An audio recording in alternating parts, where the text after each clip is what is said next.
So I am just on the BJJ Fanatics website, and what's amazing is now we've already talked about gravity is your friend, but there are 2 other instructionals that you might want to talk about. Recently, I had the opportunity to work with BJJ Fanatics guy, and now we have 3 instructionals out there. We have escapes engineered for guys over 40. If you're 40 or more, hey, dig into it. Gravity is your friend. Sit-up sweeps. Been there for some time and is really, really getting a lot of attention. And then we have the smash the knee folding pass. Now, that's one of my favorites. So if you haven't looked at them, take a look. BJJfanatics.com.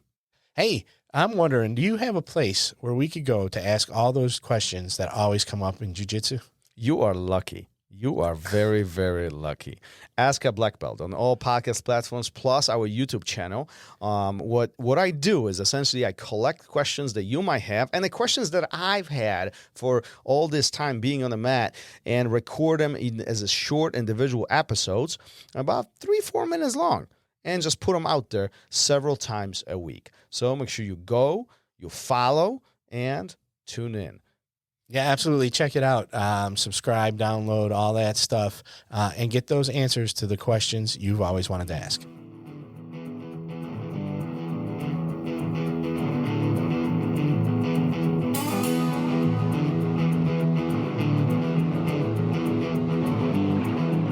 Welcome to Raw Radio.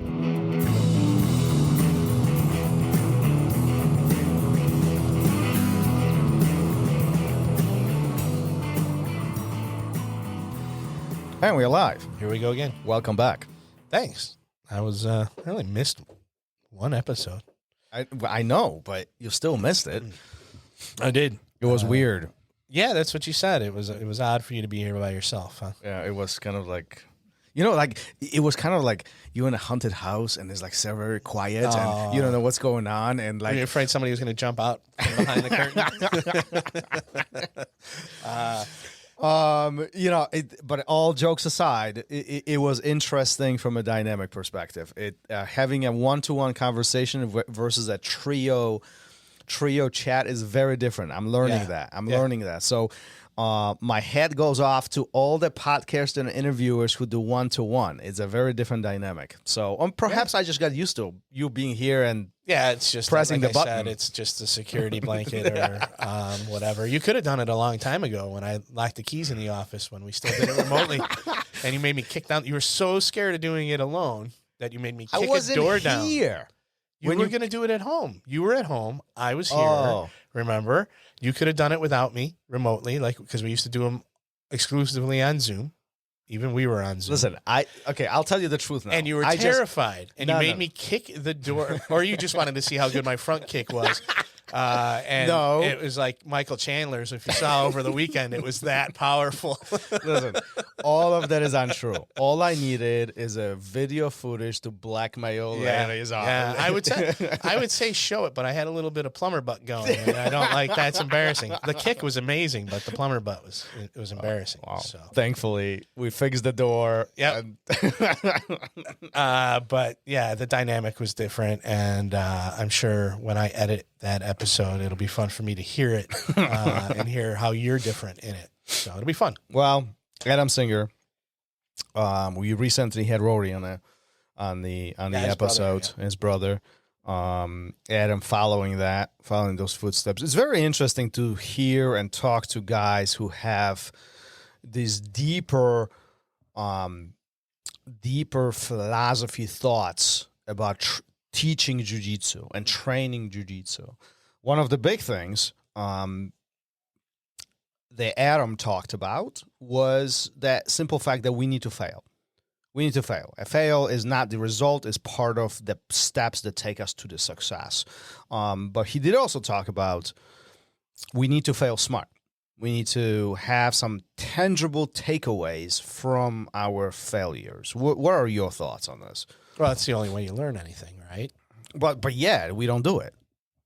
No, we've had similar conversations a lot, where it's like easier to quit, or why do people quit? And it's probably they're quitting because of their failures or their perceived failures. And those are hard for people to deal with. It's a shot to your ego, or it's a shot to your expectations. But I do think that, I mean, failure, I see it a lot, like in the kids' classes, and we just had a conversation with somebody else, and I was going to ask them about, like, how do they, there's kids in particular that are like, I hear a lot of I can'ts, or I don't know how's, and I see it in my own kids.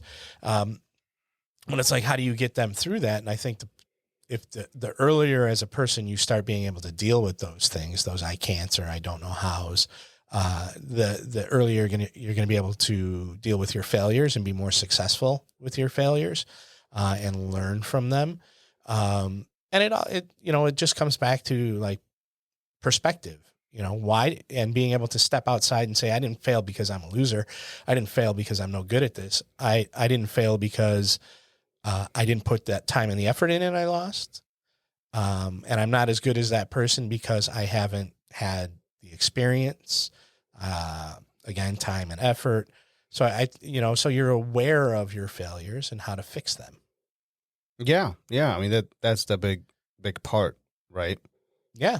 In every aspect of life, every whether it's relationships, whether it's on the mat, whether it's at work, it bleeds into everything else. Off the mat very easily. It translates into a real life. Another thing that I really kind of wrote down during that conversation with Adam was the failure kind of breaks down, in jiu-jitsu perspective, breaks down into two components. One's technique, the other one is timing. But if we don't acknowledge which one it is, we actually, one, we could ignore the whole thing, and that's going to have its own results. But then if we acknowledge the wrong one, then we're going to start going down the rabbit hole of completely wrong acknowledgement, and the takeaways we might have from it are not going to be what they really are. Do you see where I'm going with this? Yeah, you're learning the wrong thing. You're taking adjusting away the wrong. Yeah, you're adjusting the wrong thing or what have you. Sure. Yeah. I think honesty plays a big part with that. If you're like, oh, I could have tapped him, but you didn't. But you didn't. Right. So be honest with yourself. Why didn't you? Is it because your grips were wrong or they suck, or is it because you don't take advantage when the opportunity arises, or make that opportunity, create that opportunity, and then take advantage of it? So it goes back to what I said just a couple minutes ago about, you have to put everything in perspective, and be honest with yourself. Yeah, I really wish that you were here during that conversation. This was really up your alley. Like, it really was. Talking about how do we learn, and learning from hands-on approach was a big part. That's the only way I learn. Well, so that's why I want to talk to you about this right now, right? Because there's few ways of learning, right? We have versional learners, we have individuals who repeat things 1,000 times from a repetition perspective and kind of memorize the motions, not necessarily comprehension, right? We have others who really want to look at this from a 10,000-foot view to understand concepts, right? And then, others really pick it step by step by step, and different ways of learning, different ways of teaching. What is your thought on having this approach of experimentation? Meaning, I will try this particular motion, and I will try it until I find point of success. And if I don't, then there is a point of adjustment that has to take place. But I am not necessarily seeking an answer. And this is the important part, right? So, I'm passing your guard at a reference to jiu-jitsu. I'm passing your guard, and I can't pass it for whatever reason. So I'm going to keep trying and trying and trying and trying and trying over and over until I find the answer. But I could have asked that guy right there, and he could have just gave me answer flat out. What's your thoughts on this? I think you have to do it for yourself. They're going to give you the answer, but if you don't know how to apply it, what good does it do? You could tell me, you and I could sit down and you could tell me how to defeat the guy that gives me the biggest trouble in open mat. You could tell me how to do it. I'm not going to do it. I'm not going to be able to do it right away, if ever, without really trying over and over and over and over and over again. There's no like turnkey answer where it's like, oh, you want to pass so-and-so's guard? Well, I've noticed this. Now go take advantage of it. I don't feel like you're going to be, I don't think the other person's going to be able to take advantage of it unless they try it repeatedly. But does that unless work for you're everybody? like such a, unless you're on such a high level, you know what I'm talking about? Does that work for everybody? I don't know. I don't see anyone ever being given an answer, and having it work for them without them utilizing it, on their own, putting their own spin on it, interpreting it their own way, and practicing it, putting it into practice. Until you take action, it's not going to do you any good. We're talking about the way I learn. I can watch a video of something that I'm really interested in, come to class, and not be able to do any of it. It's not even in my head. But if I pick one part of it, just one part, and work on that, well, then that opens the door to the next thing. And then I have 2 things, and then 3. But I have to keep working on 1, 2, 3 to get to 4. And then 1, 2, 3, 4 to get to 5. If I come back and only do 3 and 4, I'm never going to get to 5.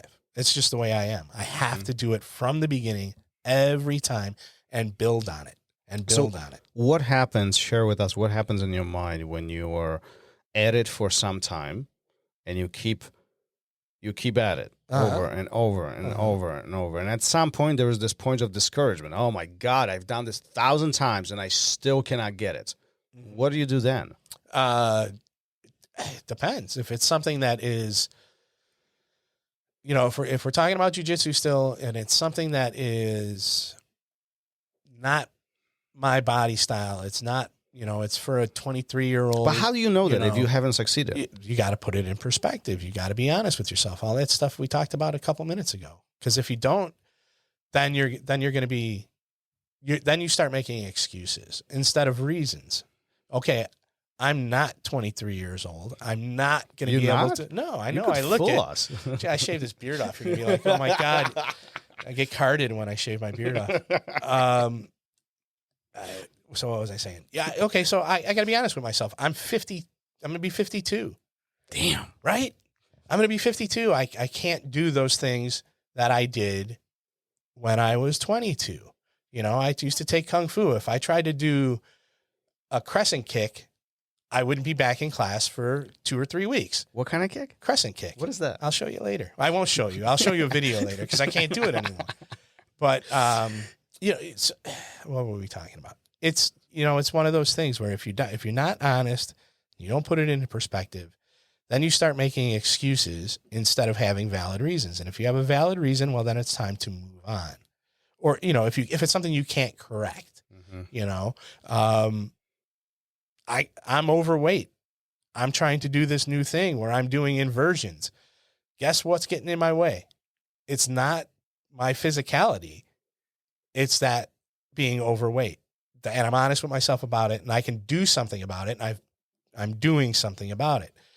Now, ask me to, like I said, throw some of those spinning kicks I used to do, and it's not going to happen. Legit. Legit. I want to see you doing spinning kicks. I can't. I remember the day. I don't even care about jiu-jitsu anymore. I want to see Gary doing a roundhouse. Yes. I want to see that. Well, just a regular roundhouse kick. Yeah. Oh, depends on where I'm trying to kick you. I can get you in the ribs. I ain't going to get you in the jaw anymore. Can you? No, I can't. But I think that's something that can, that's probably a poor example because I think that's something that can be, even at an older age, achieved if you work on it. So take it to somebody who competes all the time. You're now 36 years old and you're competing against a guy who's 26 years old. They don't have the recovery. They don't need the recovery time that you do. Mm-hmm. They don't have the injuries that you do. So you have to take those things into perspective and say, okay, so now how do I learn something new? How do I change this? I think we're way off topic. I don't even remember what you asked me, but, you just got to be able to admit to yourself that it's time, or you're talking about like giving up, right? Or you've tried it 1,000 times and it's still not working.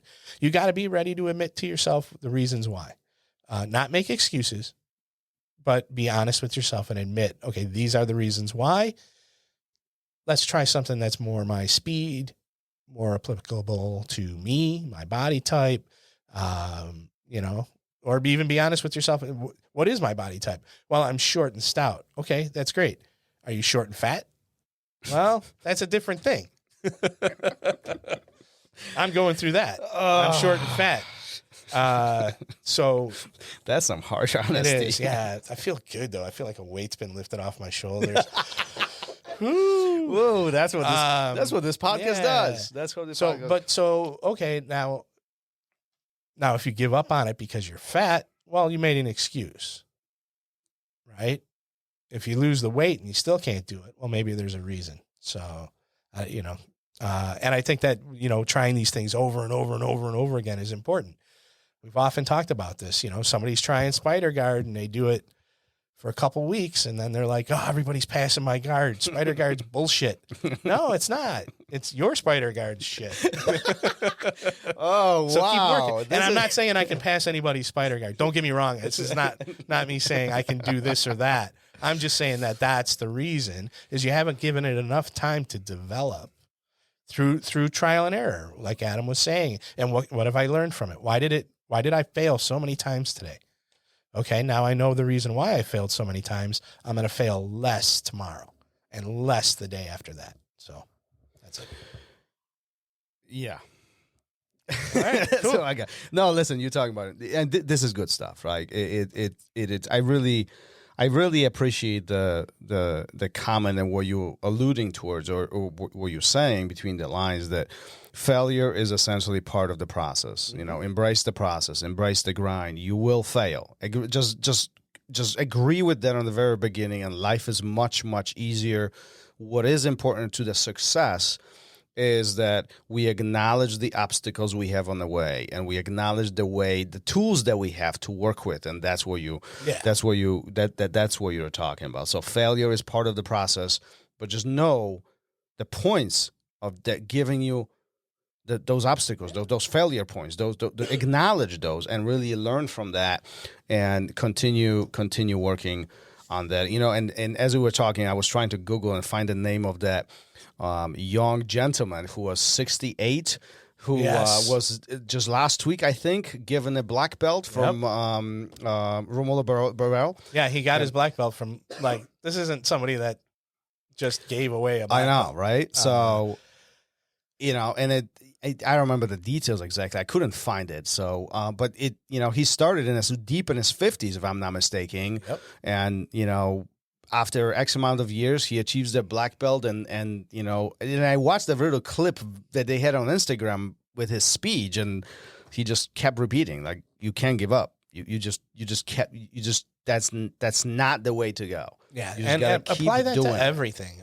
Apply it to everything. Apply it to your relationships, your jiu-jitsu, your job. Just don't give up. Keep pushing forward. And you'll have your success, and you'll get your black belt at 68. I think I sent that to you and said, "Look, there's hope for me." Yeah, I know. Yeah, no. Listen, moments like that really make me smile. This is what it's all about. Yeah, this is what's the whole thing. Yeah, I think so. And it's funny because we've talked to so many people that came up earlier generations where it was all about competition. And I think now jiu-jitsu, because it's become more popular and more mainstream, it's more about what can you accomplish in your life through it. Yeah. So it's beautiful stuff. Before we wrap this up, I want to get a shout out to somebody out there. So one of my former coworkers from my previous corporate life moved out of Illinois, and he has, established, or is in the process of establishing life in the parts of, where he wants to be and doing what he does. But as part of all this, he started jiu-jitsu, and he reached out to me, and I was very pleasantly surprised. And we exchanged some text messages. So Justin, you're listening to us, shout out to you. Keep on training. Life is good, and jiu-jitsu is awesome. That's awesome. And come next time you're in Illinois, come to the academy so you can give us some dirt on Thomas. He did say he would come by. Beautiful. So. Can't wait to have him. All right, guys, let's wrap this up for today. Peace. Later. Thank you for listening to Raw Radio. If you enjoyed the show, don't forget to leave us a review and help us make the show even more amazing. For future episodes, check out our website and follow us on all major podcast platforms. Take care.